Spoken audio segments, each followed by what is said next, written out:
सनातन का जो ये इन्होंने एजेंडा चलाया है ये बिल्कुल फेक एजेंडा है और ये तो इनको नहीं लाएंगे। हम दिन गिन रहे हैं कि कब ये गवर्नमेंट जाए और शायद हम तानाशाही से बच जाए। अगर इन्होंने हमें, और ये तो ऐसी तानाशाही की गवर्नमेंट है कि वो आपकी सुनती ही नहीं है। 14 साल से श्री राम नाम की अखंड ज्योति जल रही है, आप उस स्थान को ऐसे अवैध तरीके से तोड़ेंगे। आपने वहां की, और जो ये एजेंडा उठाया गया दरगाह का, इतना फेक एजेंडा। मैं देखिए, मैं समय की तो बात ही छोड़िए, पुश्तों की बात है। पुश्तों से मैं, मेरी मदर, मेरी ग्रैंड मदर, उनकी ग्रैंड मदर, हमारी 1400 साल पुरानी गद्दी है, शिवों की गद्दी है। और जो ये एजेंडा उठाया गया दरगाह का, इतना फेक एजेंडा, मतलब आप आंख से देख कर, कहते हैं प्रत्यक्ष को प्रमाण की जरूरत नहीं होती, आप प्रत्यक्ष देख रहे हैं।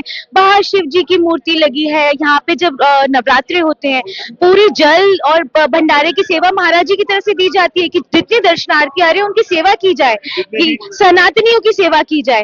और उसके बाद ये एजेंडा उठाना कि दरगाह, तो आप इलीगल एक्टिविटी को दरगाह के नाम के पीछे नहीं छुपा सकते। ये जो किया गया है ये निहायत ही गलत है। तो ये सनातन वाली जो सरकार है, जो सनातन शब्द का इस्तेमाल करते हैं, क्या उस वर्ड में सच में दिल से कोई हकीकत है या सिर्फ वो वर्ड्स यूज करते? इस एक्टिविटी के बाद मैं बोलूंगी कोई हकीकत नहीं है। आप एक जगह जाके अयोध्या जी में राम नाम का परचम लहरा रहे हैं और आप यहाँ पे, अगर आप यहाँ पे सुनेंगे, सुबह से लेके प्रातः 4 बजे से लेके शाम रात 9 बजे तक यहाँ पे राम नाम संकीर्तन होता है।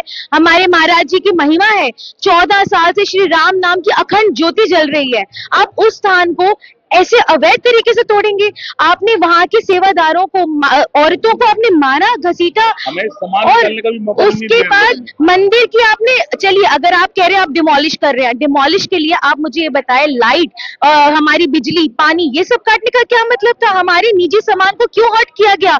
और आपको ये ऑर्डर्स किसने दिए? हमें पहले क्यों इन्फॉर्म नहीं किया गया? ये सनातन का जो ये इन्होंने एजेंडा चलाया है ये बिल्कुल फेक एजेंडा है और ये इनको समझना चाहिए। ये स्थान श्री गोरखनाथ जी का स्थान है, 1400 साल पुरानी गद्दी है, ब्राह्मणों का स्थान है, और आपने इसको दरगाह शब्द के पीछे छुपाकर बिल्कुल नाजायज काम करा है। और आप सोच रहे हैं कि हम सब अनएजुकेटेड हैं, we are very well educated, और हमें सब पता है ये जो किया जा रहा है सब फेक प्रोपेगेंडा है जो आप फैला रहे हैं। ये कुछ उसका कारण क्या नजर आ रहा है? क्योंकि जिस तरीके से आप कह रहे हैं कि दरगाह वर्ड का इस्तेमाल करके एक फेक प्रोपेगेंडा चलाया जा रहा है, मंदिर तो भगवान का है ना, तो अगर दरगाह या फिर कोई ऐसा शब्द इस्तेमाल किया जा रहा है तो उससे सरकार को क्या ही फायदा? यही बात हम जानना चाहते हैं कि या तो आप एक तरफ ये ना बोलें कि हम सनातनी हैं, आप सनातनी है तो आप मंदिर को हाथ नहीं लगाते, और दूसरी बात ये, फिर हमें ये समझ आ रहा है कि जहां सरकार को अपना फायदा होगा वो किसी को नहीं देखेगी।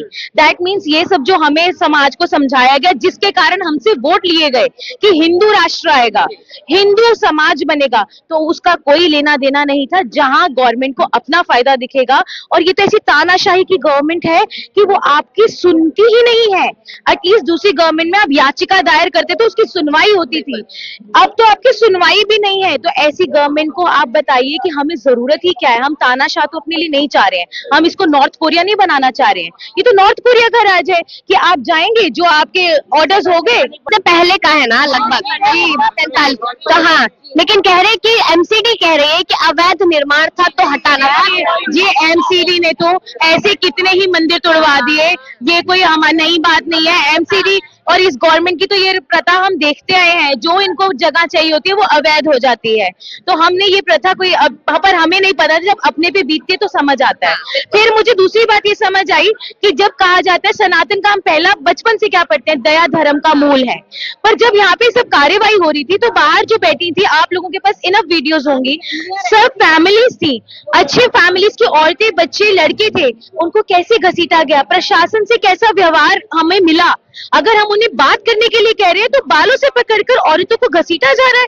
ये कहाँ की इंसाफ थी? इंसाफ वाली बात थी। तो ऐसी गवर्नमेंट को तो हम चाहेंगे कि नेक्स्ट टाइम हम तो इनको नहीं लाएंगे। हम दिन गिन रहे हैं कि कब ये गवर्नमेंट जाए और शायद हम तानाशाही से बच जाए। अगर इन्होंने हमें छोड़ा, हमारी प्रॉपर्टीज छोड़ी तो, क्योंकि इसके बाद तो हमें, लोगों को डर नहीं है कि अगर आप लोग कैमरा पे बोल रहे हैं, माइक पे बोल रहे हैं, हो सकता है अगली बार ये आपकी हो। फिर तो अब तो हम समझ चुके हैं, अब तो हम समझ चुके हैं, क्योंकि हमारे महाराज जी का मंदिर जब तोड़ दिया, तो इससे बड़ा तो हमारी फीलिंग्स को कुछ आहत कर ही नहीं सकते हैं आप। हमारी प्रॉपर्टीज भी तोड़ दीजिए।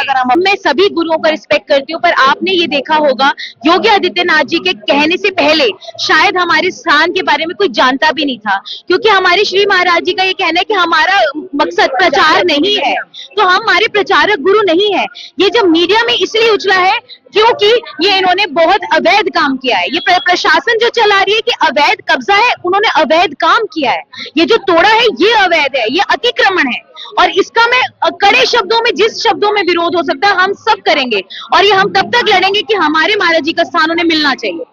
हमारे धर्म में वापस आनी चाहिए। देखिए यहाँ पर तमाम लोग हैं जो लगातार यही कहते नजर आए कि जब हमारे आम लोगों की आस्था की बात आती है तो शायद मोदी जी कान और नाक और हाथ और जो भी चीजें हैं वो आंखें भी बंद करके बैठ जाते हैं, लेकिन जब खुद की आस्था की बात आती है तो अलग अलग तस्वीरें सामने आती है। वो वीडियो आपने जरूर देखा होगा जब मोदी जी पहुंचे थे राम मंदिर में, हाथ कपाते उनके नजर आए। उसके बाद अब जनता ये सवाल करेगी जब हमारा मंदिर तोड़ा गया, जब यहाँ पर बुलडोजर चलाया गया, कि तब उन लोगों के हाथ नहीं कांपे, जब तमाम और चीजें होती तब उनके हाथ नहीं कांपते नजर आते हैं। सारे सवाल किए जा रहे हैं और भी लोग, ये तो जनता ना चाहते हुए भी सड़कों पे उतरती नजर आती है और अपना हक मांगने की पूरी कोशिश करती है।